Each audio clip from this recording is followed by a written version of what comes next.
یہ آپ یہ سمجھے کہ جیسے ایم آئی ڈی کے موومنٹ میں دادو ایک گراؤنڈ زیرو بن گیا، پورا آرمی وہاں پہ پہنچ گیا، پورا پولیس وہاں پہ پہنچ گیا. کیا ہمارے سندھ میں مسئلے نہیں ہے کہ سارے پولیس ادھر آئے ہوئے ہیں؟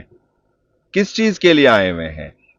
ان کو اسی گاؤں کو گرفتار کرنے کے لیے آئے ہوئے ہیں، اسی گرفتار کو مروانے کے لیے آئے ہوئے ہیں، تاکہ کوئی دوائی نہ آ جائیں، تاکہ کوئی لوگ نہ آ جائے، تاکہ کوئی مدد نہ آ جائیں. یہ ہمارے پولیس کا ضائع ہے اور ان کا غلط بھی استعمال ہے. پولیس کی ذمہ داری یہ ہے کہ وہ عوام کے تحفظ کریں، نہ تاکہ وہ عوام کو مار دیں، نہ تاکہ وہ عوام کے ساتھ گندا کام کریں جس طرح وہ ابھی یہاں پہ کر رہے ہیں.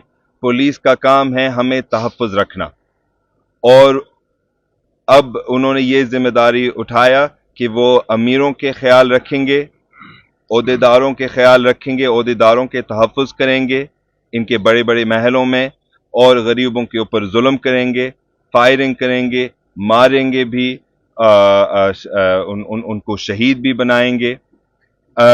تو مجھے لگتا ہے کہ یہاں پہ ایک طرح کی جنگ کی صورتحال ہے، اور اس طرح نہیں ہونا چاہیے. اگر ہمیں چاہیے ایک فری ٹرائل تو آپ کر لیں فری ٹرائل جوڈیشری سسٹم کی طرف سے، انصاف کی طرف سے، قانونی طور پر آپ پھر ان کا آپ سوال کریں کہ اگر کچھ غلط ہوا یا غلط نہیں ہوا.